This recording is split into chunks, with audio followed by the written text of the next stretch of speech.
If you've ever really wanted to understand what's happening on a price chart, there's one idea that's more important than anything else: support and resistance. Seriously, it's the language of the market, and in the next few minutes, we're going to get fluent.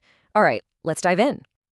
You know the feeling, right? You're staring at a chart and the price just slams into this invisible wall and completely reverses.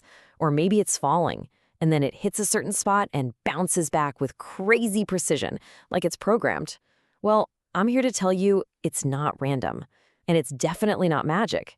It's the market's hidden architecture at work.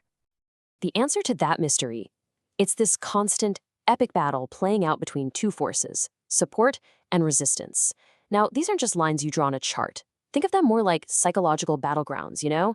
It's where the massive tug of war between buyers and sellers happens in real time, and we're about to get a front row seat. So let's get right into it. What exactly are these invisible floors and ceilings that control everything? Okay, first up is support. The easiest way to think about it is like a safety net or a floor. As the price is dropping, it hits a point where a ton of buyers all at once think, whoa, this is a bargain. And that sudden wave of buying interest completely overwhelms the sellers, creating this powerful bounce upwards. That's your support floor. And on the flip side, you have resistance, which is the ceiling. As the price is soaring higher and higher, sellers start getting antsy. They're thinking, okay, this is getting a little crazy. I'm taking my profits. They all rush to sell, creating this wall of selling pressure that the price just can't seem to break through. And boom, it gets sent back down.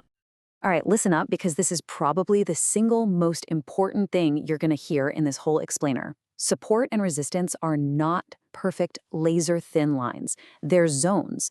They're thick, kind of messy areas of conflict. If you can start thinking in zones instead of exact price points, it will completely change how you see the market, I promise you. Now, here's where it gets really cool. These levels, they have memory. When a support floor breaks, think about it. All the people who bought there are now losing money.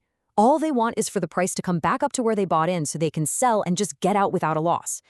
That collective desperation, that get me out of here feeling, creates a brand new wall of selling pressure.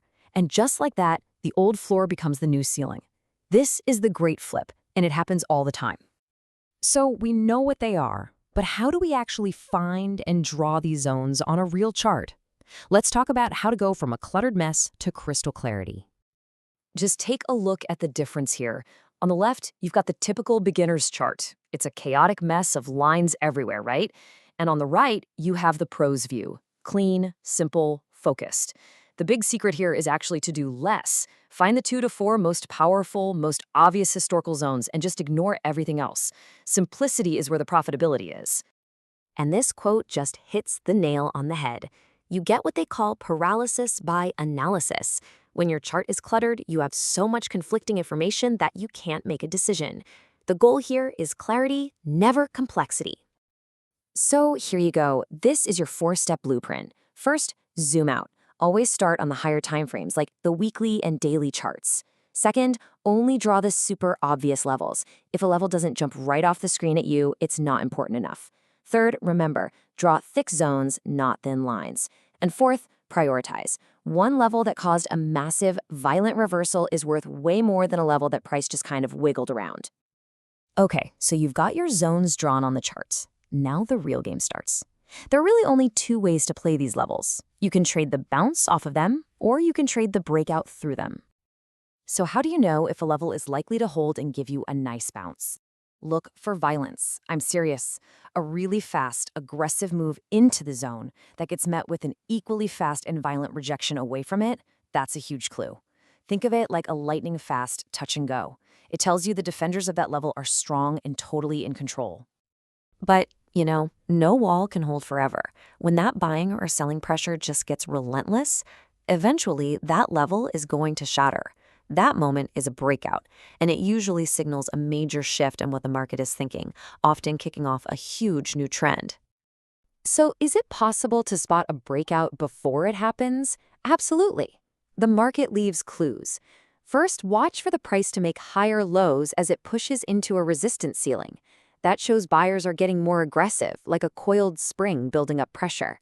Second, look for the opposite, lower highs pressing down on a support floor. And finally, and this one is huge, watch for the price to start hugging the level, just trading sideways, right up against it. That's a sign of exhaustion. The defenders are getting tired, and the wall is about to crumble. All right, we have the theory, we have the tactics. Now we have to forge all of this into a professional mindset. You should never ever just jump on a breakout blindly. Use this pre-trade checklist every single time. Did volume surge on the move? Did the candle actually close past the zone? Or did it just poke through for a second? And maybe most important of all, is my potential reward at least twice as big as my potential risk?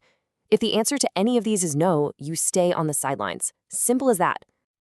And really, this quote is the key to surviving and thriving in the markets. We're not in the business of predicting the future. It's impossible. We're in the business of managing probabilities. It's all about finding those specific setups where the odds are stacked in our favor and where we can define our risk down to the penny. That is the entire game. So now you have the blueprint. You understand the hidden architecture of the market. The question isn't, what is the market doing anymore? The real question is, what are you going to build with this knowledge?